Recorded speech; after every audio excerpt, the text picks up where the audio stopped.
تو بنا اور مبنی ہو گیا. بنا کسے کہتے ہیں؟ البناء لزوم آخر الکلمۃ حالۃ واحدۃ وان اختلفت العوامل. کلمے کے آخر میں ایک ہی حالت کا لازم ہونا اگرچہ عوامل مختلف ہو، یعنی کہ عوامل بدلتا رہے. ٹھیک ہے. اور مبنی ما یلزم آخر حالۃ واحدۃ فلا یتغیر بتغیر العوامل المختلفۃ.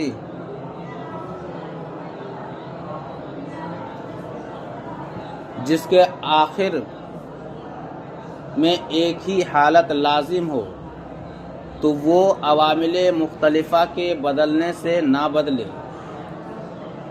اب یہاں سے بات ہو رہی ہے کہ مبنیات کون کون ہیں. ٹھیک ہے. والمبنیات ہی جمیع الحروف والماضی والامر دائما والمضارع الذی اتصلت به احدى نون التوکید او نون النسوہ والاسم الغیر المتمکن. مبنیات وہ تمام حروف ہیں اور ماضی اور امر حاضر معروف اور وہ مضارع جس سے تاکید کے دونوں نون میں سے ایک نون یا نون جمع متصل ہو.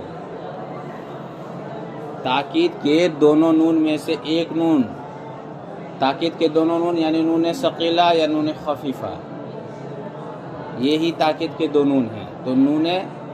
تو تاکید کے دونوں نون میں سے ایک یا نون جمع مؤنث اس سے متصل ہو، جیسے یفعلنا، یفعلنا تفعلنا. فعل مضارع میں یہی دو صیغہ ہے جو کہ مبنی ہے، باقی سب کے سب 12 صیغے معرب ہیں. فعل ماضی کا پورا صیغہ مبنی ہے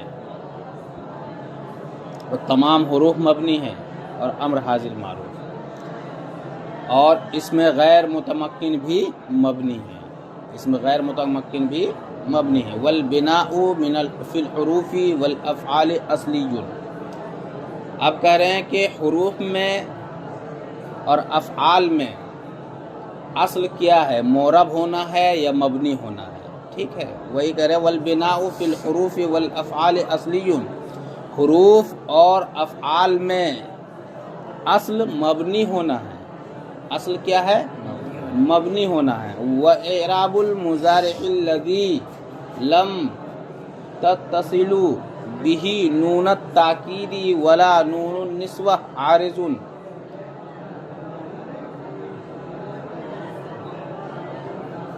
اور اس مضارع کا اعراب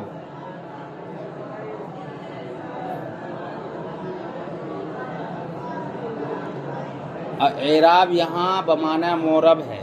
ٹھیک ہے. اور اس مضارع کا معرب ہونا جس کے ساتھ تاکید کے دونوں نون اور نون جمع مؤنث متصل نہ ہو، یہ عارض ہے. اس مضارع کا معرب ہونا عارض ہے جس کے ساتھ تاکید کے دونوں نون اور نون جمع مؤنث متصل نہ ہو، یعنی یفعلنا تفعلنا، یا پھر نون ثقیلہ اور نون خفیفہ، یہ دونوں فعل مضارع کے ساتھ متصل نہ ہوگا تو وہ فعل، وہ صیغہ مبنی نہیں بلکہ معرب ہو جائے گا. تو حروف اور افعال میں اصل مبنی ہے، لیکن کہتے ہیں کہ مضارع میں جب نون تاکید اور نون جمع مؤنث نہ ہو تو وہ معرب ہوگا عارضی طور پر. والاعراب فی الاسماء اصلی وبناء بعضها عارض. اور اسماء میں معرب ہونا اصلی ہے. وہاں بتایا حروف اور افعال میں مبنی ہونا اصل ہے، اور یہاں بتا رہے ہیں کہ اسماء میں معرب ہونا اصل ہے. وبناء بعضها عارض. اور بعض اسماء کا مبنی ہونا یہ عارضی ہے. جس طرح بعض افعال کا معرب ہونا یہ عارضی ہے، ویسے ہی بعض اسما کا معرب ہونا عارضی ہے، بعض اسما کا مبنی ہونا عارضی ہے۔ اب وجہ یہاں سے بتا رہے ہیں کہ حروف اور افعال میں مبنی ہونے کی اصل وجہ کیا ہے، ٹھیک ہے۔ یہ تو بات سمجھ میں آ گئی کہ حروف اور افعال میں اصل مبنی ہونا ہے، اور جو فعل معرب ہو تو یہ معرب ہونا عارضی ہے، اور اسماء میں اصل معرب ہونا ہے، لیکن جو اسماء مبنی ہو تو یہ عارضی ہے، ٹھیک ہے۔ اب کرے حروف اور افعال میں مبنی ہونے کی اصل وجہ یہ ہے ان المعانی المختلفۃ المحتاجۃ الی تمییز بعضها من بعض بالاعراب۔ کرے حروف اور افعال میں مبنی ہونے کی اصل وجہ یہ ہے کہ وہ معنی مختلفہ جو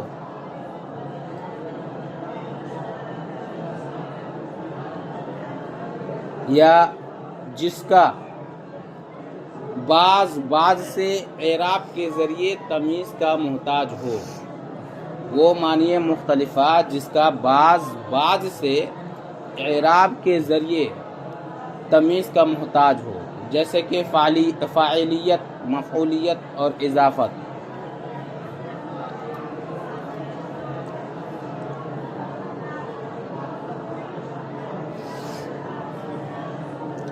لا تتوارد علیہا، اس پر وارد نہیں ہوتا ہے۔ ووجہ اصالۃ الاعراب فی الاسماء احتیاجها الی ذلک التمییز، وہاں بتایا کہ حروف اور افعال میں مبنی ہونے کی اصل وجہ کیا ہے، ٹھیک ہے۔ اب یہاں بتا رہے ہیں کہ اسماء میں معرب ہونے کی اصل وجہ کیا ہے، تو کہہ رہے ہیں اسماء میں معرب ہونے کی اصل وجہ احتیاجها الی ذلک التمییز، اسماء کا محتاج ہونا اس تمیز کا، اسماء کا محتاج ہونا ہے اس تمیز کا، یہی اصل وجہ ہے معرب ہونے کی۔ آگے کہہ رہے ہیں لیکن متی اشبہ الاسم الحروف شبہا قویا یقربہ منہ،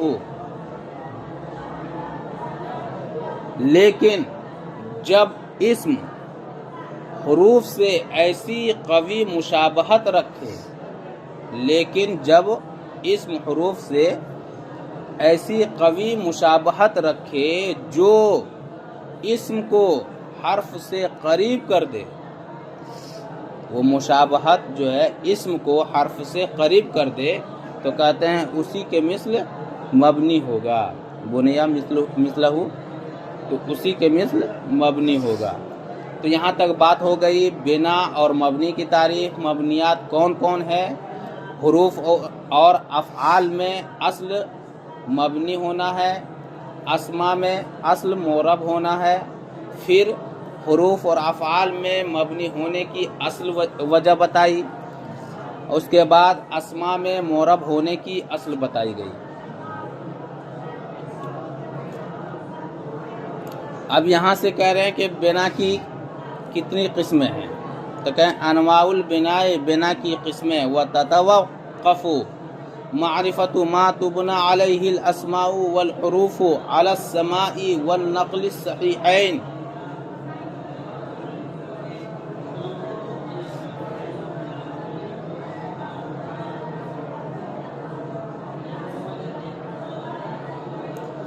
جس پر اسماء اور حروف مبنی ہوتے ہیں اس کی معرفت سماع صحیح اور نقل صحیح کے طور پر موقوف ہوتا ہے۔ جس پر اسماء اور حروف مبنی ہوتے ہیں اس کی معرفت سماع صحیح اور نقل صحیح پر موقوف ہوتے ہیں۔ فإن منہا، تو بے شک ان میں سے بعض وہ ہیں جو مبنی علی الضم ہوتے ہیں، بعض ان میں سے وہ ہیں جو مبنی علی الضم اور بعض ان میں سے وہ ہیں جو مبنی علی الفتح ہوتے ہیں اور بعض ان میں سے وہ ہیں جو مبنی علی الکسر ہے۔ ومنہا ما یبنی علی السکون، اور بعض ان میں سے وہ ہیں جو مبنی علی السکون ہوتے ہیں۔ ولیکن لیس لمعرفت ذالک ضابط، لیکن اس کے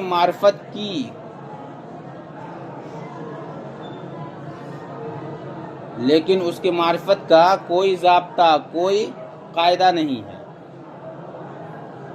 وَسَأَذْكُرُ هَذِهِ الْأَنْوَاعَ بِشَيْءٍ مِنَ الْبَسْطِ وَالتَّفْصِيلِ فِي نَوَادِرِ النَّحْوِ انشاءاللہ تعالی۔ ان قریب ان اقسام کو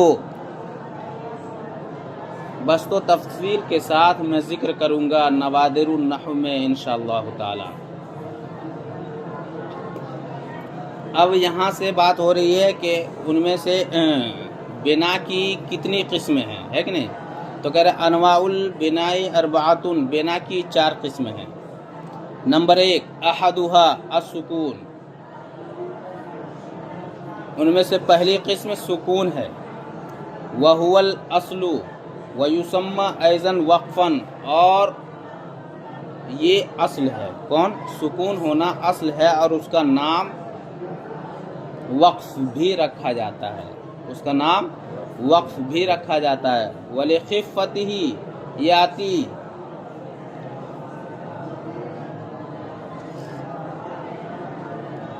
فی الکلم الثلاث، اور اپنی خفت کی وجہ سے تینوں کلمہ میں آتا ہے، اپنی خفت کی وجہ سے تینوں کلمہ میں آتا ہے، حرف میں بھی، فعل میں بھی اور اسم میں بھی۔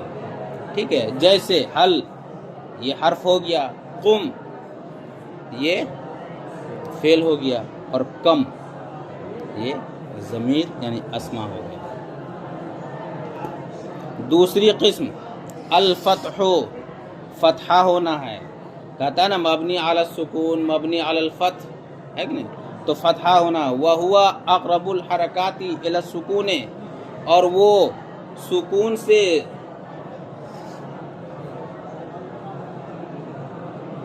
زیادہ قریب ہے، اور وہ حرکات سکون سے زیادہ قریب ہے۔ فہو ایضا یاتی فی الکلم الثلاث، اور یہ بھی تینوں کلمہ میں آتا ہے، جیسے سوفا اور اینا اور قاما۔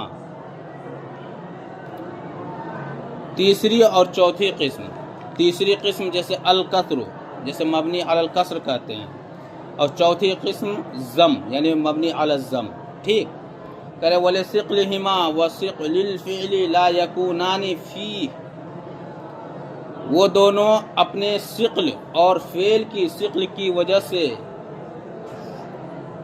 اس میں نہیں آتے ہیں، اس میں داخل نہیں ہوتے ہیں، نہیں آتے ہیں۔ وَيَكُونَانِ فِي الْحَرْفِ وَالْإِسْمِ، اور وہ دونوں حرف اور اسم میں داخل ہوتے ہیں، یعنی کہ کسرہ اور ضمہ فعل یہ خود اس میں ثقل ہے، بھاری پن ہے، اور فعل بھی ثقل ہے اور بھاری پن ہے، اس لیے ضمہ اور کسرہ فعل میں داخل نہیں ہوتے، یہ دونوں اسم اور حرف پر داخل ہوتے ہیں۔ مثال الکسر فیہما، ان دونوں میں سے کسرے کی مثال، جیسے ہاؤلائی اور لام جر۔